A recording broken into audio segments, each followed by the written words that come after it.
పాపారావు గారు, మనకు తెలుసు దేశంలో ఇదిగా ఇప్పుడు మళ్ళీ రేపు కుంభమేళ ఒకటి జరగబోతుంది, లేదా పుష్కరాలు 12 ఏళ్లకు ఒకసారి వస్తాయి.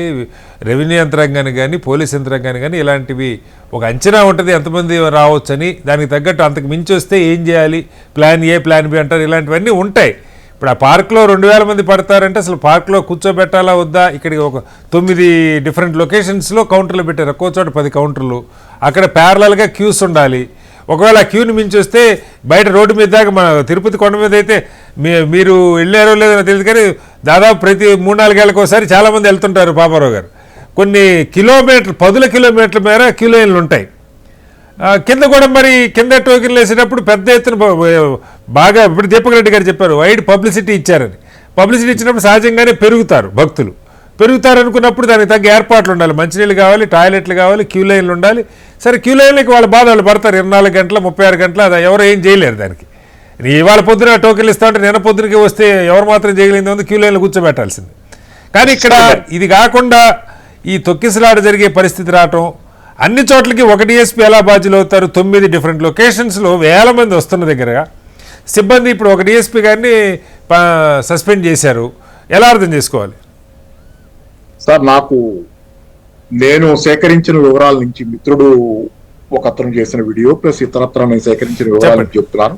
మామూలుగా తిరుపతిలో రద్దీ ఉండే సమయాలు మేజర్ గా రోజుకు 1,00,000 మంది, 70,000 నుంచి 1,00,000 కంటే ఎక్కువ అకామిడేట్ చేయలేదు క్యూ లైన్ లో కానీ ఏది కానీ, అంతకంటే ఎక్కువ మంది సాధ్యం కాదు.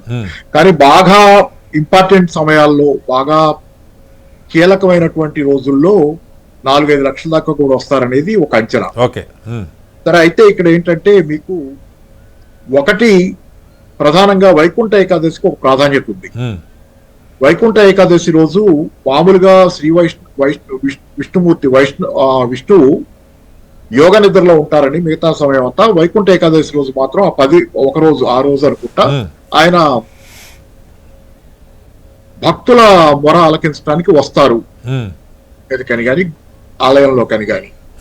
కాబట్టి ఏంటంటే ఆ రోజు మనం చెప్పుకుంటే దేవుడికి డైరెక్ట్ గా చేరుద్ది, దేవుడి తలుపులు తీసుకుని ఉంటాయి కాబట్టి మనం చెప్పుకోవచ్చు. ఈ రోజు చెప్పుకునేది మన బాధలు కష్టాలు, లేకపోతే మనం కావాలని కోరుకుంటుంది ఏదో చెప్పుకోవచ్చు అనేది దానికి ఆ ప్రాధాన్యత. అందుకనే వైకుంఠ ఏకాదశి అలాగే ద్వాదశి కూడా 2 చాలా కీలకమైనవి అనేది చెప్తారు. ఇక్కడ వైకుంఠ ఏకాదశి రోజు యోగ నిద్రలో ఉన్నటువంటి విష్ణువు యోగ నిద్రని చేసి మేలుకుంటారు అనేది. తర్వాత రెండోది ఏంటంటే ఇక్కడ మీకు ఇన్ని ఇక్కడ ఎక్కడ జరిగింది సరే, ఇందాక నేను చిన్న అభ్యంతరం ఏం లేదు. ఒకటి నాకు సంతోషం ఏంటంటే దీపక్ రెడ్డి గారు కుట్ర సిద్ధాంతం చెప్పలేదు, అందుకని నాకు ఆయన పట్ల అది ఒకటి గౌరవం. రెండో పక్కన మన వైసీపీ మిత్రులు కూడా అనవసరంగా పాత వ్యవహారాలు రైట్ చేయలేదు, కానీ నేను రైట్ చేయడం కోసం కాదు కానీ గుర్తు చేస్తాను. రాజకీయాలు చేయొద్దు అనేది అడగటం బానే ఉంటది, కానీ ఆంధ్రప్రదేశ్ లో రాజకీయాలు చాలా లేకుండా ఉండాలండి. నిరంతరంగా రాజకీయాల్లోనే బతుకుతున్నటువంటి రాష్ట్రం అది. అందుకు తప్పితే చాలా విధాలు రాళ్లేసుకోవటం, అంతకుముందు లడ్డు వ్యవహారం వాళ్ళు చేశారు కాబట్టి ఇప్పుడు మేము చేస్తాం అనే విధంగా వీళ్ళు ఉండడానికి సహజంగానే ఆస్కారం ఉంటది. సరే, రెండోది ఏంటంటే అనౌన్స్మెంట్ చేయటమే పొరపాటు అని నేను అనుకుంటాను. అనౌన్స్మెంట్ మామూలుగా ఏంటంటే నాకు తెలిసింది అక్కడ తిరుపతి తిరుమలలో మీకు స్థానికులకి ప్రతిరోజు ఆ 10 రోజులో ఏదో 6 టోకెన్లు ఇస్తారంట. స్థానికులకి కొన్ని రిజర్వ్ అంటే అక్కడికి వాళ్ళకి ఒక 10,000 టోకెన్లు ఇస్తారు స్థానికులకు రోజుకి ఇస్తారంట. మిగతా బయట నుంచి వచ్చే వాళ్ళకి కొన్ని ఇస్తారు, మిగతా వాళ్ళు వచ్చిన వాళ్ళు క్యూలో వచ్చేవాళ్ళు. అలాగే మెట్ల దారిన వచ్చే వాళ్ళకి వేరే ఇస్తారు, దాని కోటదానికి. ఇక్కడ ఏమైంది, మీకు అనౌన్స్ చేసేసరికి అది కూడా ఎలా చేశారు, మొత్తాన్ని కలిపేశారు. స్థానికుల కోటా తీసేసి మొత్తాన్ని కలిపేసేసరికి ఏమైందంటే అందరూ ఒకే క్యూలో రావటం మొదలైంది. దీంతో మామూలుగా అది బాగా ఒత్తిడి అయింది, అది కొంచెం స్ట్రాటజిక్ గా అది పొరపాటు. రెండోది ఏంటంటే జరిగింది ఎక్కడ, ఇది బైరాగి పట్టణ చోట్లో జరిగింది. ఆ బైరాగి పట్టడి గురించి నాకు తెలిసింది ఏంటంటే అది బస్ స్టాండ్ కి, రైల్వే స్టేషన్ కి హైవే పక్కన ఉందట. చాలా కీలకమైన ప్లేస్, ఎందుకంటే భక్తులకి యాక్సెస్ ఉన్న చోటు కాబట్టి అక్కడ అంతమంది రావటం అనేది ముందు ఊహించి ఉండాల్సింది. యాక్సెస్ స్ట్రాటజిక్ గా ఆలోచిస్తే వచ్చేది, అంత విపరీతంగా వచ్చేసారు అక్కడికి. వచ్చినప్పుడు కనీసం అంతమంది వచ్చినప్పుడు గేట్లు తీసే లోపుగా టైం ఉంది కాబట్టి మీరు పలానా చోట్ల కూడా ఇంకా ఉన్నాయి, మీరు ఇక్కడే ఉంటే కనుక మీకు టికెట్లు దొరికే అవకాశం, టోకెన్లు దొరికే అవకాశం తక్కువ కాబట్టి స్ప్రెడ్ అయి వెళ్తే కనుక మీకు అనేది అనౌన్స్మెంట్ చేయడానికి అది చేసుకోవాలి. పబ్లిక్ అడ్రసింగ్ సిస్టమ్ ఉండాలి, మొత్తం సెంట్రలైజ్డ్ మానిటరింగ్ ఉండాలి. ఇవన్నీ మనం రోజు వింటున్నాయి కదా పాపారావు గారు. అవును, అది ఉండాలి. అది ఉంటే గనక వాళ్ళు కొంతమంది ఏంటంటే ఇతర అద్దెలు ఇక్కడ కొట్లాడుకునే కంటే వేరే చోట్లకి పోతే మనకు దొరుకుతుందనే ఆశతో వెళ్ళిపోయేవాళ్ళు.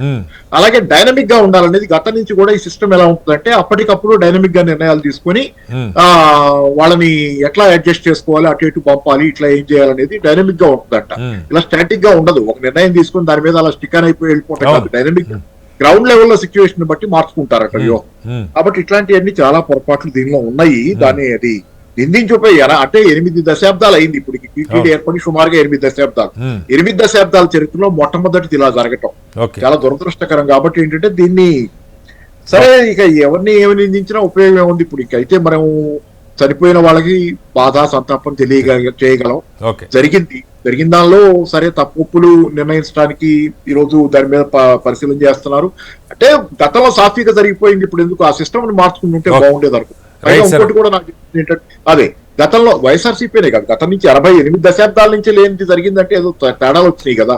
రెండోది ఏంటంటే మీకు మామూలుగా ఇక్కడ వైకుంఠ ఏకాదశి రోజు ఇప్పుడు ఈ 3 రోజులకి టోకెన్లు ఇచ్చారు. 10, 11, 12 రోజులు.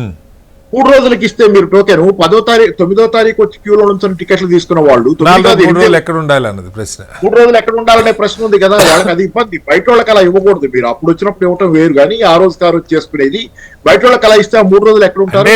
3 రోజులు సరిపడా మొదటి రోజే వచ్చేసారు సార్ సమస్యది. అదే మొదటి రోజు వచ్చారు, వాళ్ళకి 12వ తారీఖు టోకెన్ వచ్చింది అనుకోండి.